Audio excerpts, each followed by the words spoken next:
કેમ છો વિદ્યાર્થી મિત્રો? બધા મજામાં જ હશો ને? ચાલો ત્યારે ધોરણ 6 વિજ્ઞાન પ્રકરણ 3 ઉચિત આહાર સ્વસ્થ શરીરનો માર્ગ, ઇંગ્લિશમાં mindful eating a path to a healthy body.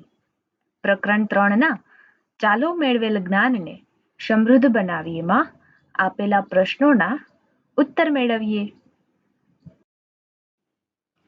પ્રશ્ન 1. નીચે આપેલા જૂથમાંથી અસંગત શબ્દ શોધો અને કારણ આપો.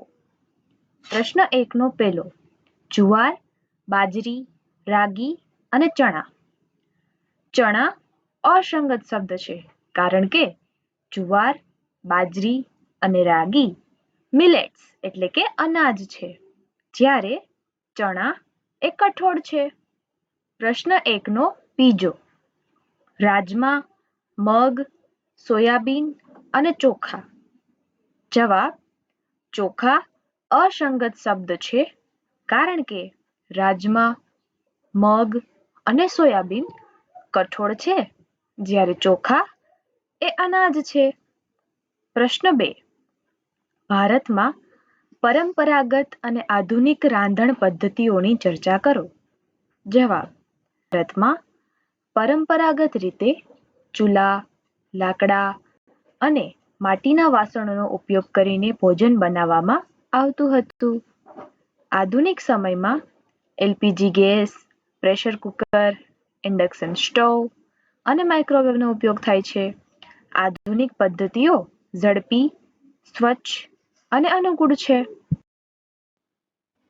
પ્રશ્ન 3, શિક્ષક કહે છે કે સારો ખોરાક દવા તરીકે કામ કરી શકે છે. રવિ આ નિવેદન વિશે ઉત્સુક છે અને કેટલાક પ્રશ્નો પૂછવા માંગે છે. તો રવિ પૂછી શકે તેવા ઓછામાં ઓછા 2 પ્રશ્નોની યાદી બનાવો. પહેલો પ્રશ્ન પૂછી શકે, સારો ખોરાક દવા તરીકે કેવી રીતે કામ કરે છે? બીજો પ્રશ્ન, કયા ખાદ્ય પદાર્થો આપણને રોગોથી બચાવે છે? આમ રવિ આ પ્રકારના ઘણા પ્રશ્નો પૂછી શકે છે. પ્રશ્ન 4, બધા જ સ્વાદિષ્ટ આહાર સ્વાસ્થ્યપ્રદ હોય તે જરૂરી નથી અને તમામ પૌષ્ટિક આહાર હંમેશા સ્વાદિષ્ટ હોય તે જરૂરી નથી. આ બાબતે તમારા વિચારો ઉદાહરણ સાથે રજૂ કરો. જવાબ, આ વાત સાચી છે કે પિઝા, બર્ગર અને ચિપ્સ સ્વાદિષ્ટ હોય છે. આ નામ સાંભળીને બધાના મોંમાં પાણી આવી ગયું ને? પરંતુ આ હંમેશા આરોગ્યપ્રદ નથી. જ્યારે લીલા શાકભાજી, સલાડ અને દાળ પૌષ્ટિક હોય છે, પરંતુ દરેકને સ્વાદિષ્ટ લાગતા નથી, જેમ કે કારેલું. પ્રશ્ન 5, મેદુ શાકભાજી નથી ખાતો પણ બિસ્કિટ, નૂડલ્સ અને વ્હાઈટ બ્રેડનો આનંદ માણે છે. તેને વારંવાર પેટમાં દુખાવો અને કબજિયાત રહે છે. આ સમસ્યાઓથી છુટકારો મેળવવા માટે તેણે પોતાના આહારમાં શું ફેરફારો કરવા જોઈએ? તમારો જવાબ સમજાવો. ધારો કે તમે ડોક્ટર છો તો તમે મેદુને શું સલાહ આપશો? જવાબ, મેદુ એ શાકભાજી, ફળો, સલાડ અને સંપૂર્ણ અનાજનો સમાવેશ કરવો જોઈએ. બિસ્કિટ, નૂડલ્સ અને વ્હાઈટ બ્રેડનું સેવન ઘટાડવું જોઈએ. આ ખોરાકમાં રેસા એટલે કે ફાઈબર વધુ હોવાથી કબજિયાત અને પેટની સમસ્યામાં રાહત મળે છે. પ્રશ્ન 6, રેશમાને ઝાંખા પ્રકાશમાં વસ્તુઓ જોવામાં તકલીફ પડતી હતી. ડોક્ટરે તેની આંખોની તપાસ કરી અને એક ખાસ વિટામિન લેવાનું સૂચવ્યું. તેમણે તેને આ માટે તેના આહારમાં કેટલાક ખાદ્ય પદાર્થો સામેલ કરવાની સલાહ પણ આપી. તે કયા ત્રુટિજન્ય રોગથી પીડાઈ રહી છે? જવાબ, રતાંધળાપણું, કારણ કે તેને ઝાંખા પ્રકાશમાં વસ્તુઓ જોવામાં તકલીફ પડે છે. બીજો પ્રશ્ન, તેના ખોરાકમાં આહારના કયા ઘટકની ઉણપ હોઈ શકે છે? જવાબ વિટામિન એ. પ્રશ્ન 3. તેની આ સમસ્યાને દૂર કરવા માટે તેણીએ આહારમાં ખાવા જોઈએ તેવા કોઈ પણ 4 ખાદ્ય પદાર્થોના નામ આપો. જવાબ ગાજર, પપૈયું, કેરી અને લીલા પાંદડાવાળા શાકભાજી તેની આંખને સારું સ્વાસ્થ્ય આપી શકે છે. પ્રશ્ન 7. તમને નીચેની વસ્તુઓ આપવામાં આવેલ છે. 1. ટીનમાં ભરેલો ફળનો તૈયાર રસ. 2. તાજા ફળોનો રસ. અને 3. તાજા ફળ. તમે કયું પસંદ કરશો અને શા માટે? જવાબ હું તાજા ફળ પસંદ કરીશ કારણ કે તેમાં વધુ પોષક તત્વો અને રેશા હોય છે. તેમાં પ્રિઝર્વેટિવ અને કૃત્રિમ પદાર્થો નથી. આમ વિદ્યાર્થી મિત્રો, તમે પણ આમ સ્વાસ્થ્યપ્રદ ખોરાકને જ પસંદ કરશો એવું હું માનું છું. પ્રશ્ન 8. ગૌરવને પગમાં ફ્રેક્ચર થયું હતું. તેના ડોક્ટરે હાડકાને સંરેખિત કર્યા અને પ્લાસ્ટર લગાવ્યું અને કેલ્શિયમની ગોળીઓ પણ આપી. બીજી મુલાકાત વખતે ડોક્ટરે તેને કેલ્શિયમની ગોળીઓની સાથે વિટામિન ડી નું સિરપ આપ્યું. પ્રશ્ન 1. ડોક્ટરે ગૌરવને કેલ્શિયમની ગોળીઓ કેમ આપી? જવાબ હાડકાં મજબૂત બને અને તૂટેલા હાડકાં ઝડપથી જોડાય તે માટે ડોક્ટરે ગૌરવને કેલ્શિયમની ગોળીઓ આપી. પ્રશ્ન 2. બીજી મુલાકાત વખતે ડોક્ટરે કેલ્શિયમની ગોળીઓની સાથે વિટામિન ડી સિરપ શા માટે આપ્યું? જવાબ વિટામિન ડી શરીરમાં કેલ્શિયમના શોષણમાં મદદ કરે છે એટલા માટે ડોક્ટરે વિટામિન ડી સિરપ આપ્યું. પ્રશ્ન 3.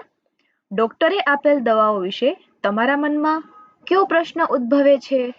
જવાબ વિટામિન ડી કેલ્શિયમના શોષણમાં કેવી રીતે મદદ કરી શકે છે? પ્રશ્ન 9. ખાંડ કાર્બોહાઈડ્રેટનું ઉદાહરણ છે. ખાંડનું પરીક્ષણ આયોડિનના દ્રાવણથી કરવામાં આવે છે તો તે ભૂરા કાળા રંગમાં બદલાતું નથી. આવું થવાનું સંભવિત કારણ શું હોઈ શકે છે? જવાબ ખાંડમાં સ્ટાર્ચ હાજર નથી અને વિદ્યાર્થી મિત્રો, આપણને ખબર છે કે આયોડિન માત્ર સ્ટાર્ચની હાજરીમાં જ ભૂરા કાળા રંગમાં બદલાય છે પરંતુ ખાંડમાં આયોડિન હાજર હોતું નથી. પ્રશ્ન 10. રામલના આ વિધાન વિશે તમે શું વિચારો છો? બધા જ સ્ટાર્ચ કાર્બોહાઈડ્રેટ્સ હોય છે પરંતુ બધા કાર્બોહાઈડ્રેટ્સ સ્ટાર્ચ નથી. તમારા જવાબને ચકાસવા માટે એક પ્રવૃત્તિ સૂચવો અને તેનું વર્ણન કરો. જવાબ આ વિધાન તદ્દન સાચું છે. પ્રવૃત્તિ બટાકા અને ખાંડના નમૂના લો. બંનેમાં આયોડિનના થોડા થોડા ટીપા ઉમેરો. નિરીક્ષણ બટાકામાં ભૂરા કાળો રંગ દેખાશે જ્યારે ખાંડમાં રંગ બદલાશે નહીં. નિષ્કર્ષ બધા સ્ટાર્ચ કાર્બોહાઈડ્રેટ્સ હોય છે પરંતુ બધા કાર્બોહાઈડ્રેટ્સ સ્ટાર્ચ નથી. આપણે અગાઉના પ્રશ્નમાં જેમ જોયું તેમ ખાંડમાં આયોડિન હોતું નથી એટલે તેનો રંગ બદલાશે નહીં. પ્રશ્ન 11. લેબોરેટરીમાં આયોડિનનો ઉપયોગ કરતી વખતે આયોડિનના કેટલાક ટીપા મિસ્ટીના મોજા પર પડ્યા અને કેટલાક તેના શિક્ષકની સાડી પર પડ્યા હતા. સાડી પર આયોડિનના ટીપા ભૂરા કાળા થઈ ગયા જ્યારે મોજા પરનો રંગ બદલાયો નહીં. સંભવિત કારણ શું હોઈ શકે? 9 અને 10 પ્રશ્ન પછી હવે તમને જવાબ ખબર જ હશે છતાં પણ હું તમને જવાબ જણાવું. જવાબ શિક્ષકની સાડીમાં સ્ટાર્ચ લાગેલું હોઈ શકે છે જ્યારે મોજામાં સ્ટાર્ચ નહોતું તેથી સાડી પર આયોડિનનો રંગ ભૂરો કાળો થઈ ગયો. પ્રશ્ન 12. શા માટે મિલેટ્સને આરોગ્યપ્રદ આહાર માનવામાં આવે છે? શું શરીરની પોષક જરૂરિયાતો માટે ફક્ત મિલેટ્સ ખાવું પૂરતું છે? ચર્ચા કરો. જવાબ: મિલેટ્સમાં રેસા, વિટામિન્સ, ખનિજો અને કાર્બોહાઈડ્રેટ્સ ભરપૂર પ્રમાણમાં હોય છે. તેથી તેને આરોગ્યપ્રદ આહાર માનવામાં આવે છે. પરંતુ શરીરની તમામ પોષક જરૂરિયાતો માટે ફક્ત મિલેટ્સ પૂરતા નથી. સંતુલિત આહાર માટે દાળ, ફળો, શાકભાજી, દૂધ અને અન્ય ખાદ્ય પદાર્થો પણ એટલા જ જરૂરી છે. પ્રશ્ન 13. તમને કોઈ દ્રાવણનો નમૂનો આપવામાં આવે છે. આ નમૂનો આયોડિન હોવાની શક્યતાને કેવી રીતે તપાસશો? જવાબ: બટાકા અથવા ચોખા જેવા સ્ટાર્ચયુક્ત પદાર્થ પર તે દ્રાવણના થોડા ટીપાં નાખવા. જો તેનો રંગ ભૂરો કાળો અથવા નીલા કાળા રંગનો બને તો તે દ્રાવણમાં આયોડિન હોવાની શક્યતા છે. તો વિદ્યાર્થી મિત્રો, અહીં આપણા પ્રકરણ 3ના બધા જ પ્રશ્નો પૂરા થાય છે. હવે આહારનું રહસ્ય જાણ્યા પછી એક નવા રહસ્ય તરફ આપણે આગળ વધીએ. એક પ્રશ્ન હું તમને પૂછવા માંગુ છું. શું કોઈ એવી વસ્તુ કે જે સ્પર્શ કર્યા વગર બીજી વસ્તુને ખેંચી શકે? જો જવાબ તમને ખબર છે તો તમે બહુ બુદ્ધિશાળી હો. અને જો ન ખબર હોય તો તેનો જવાબ મળશે પ્રકરણ 4માં. ધન્યવાદ.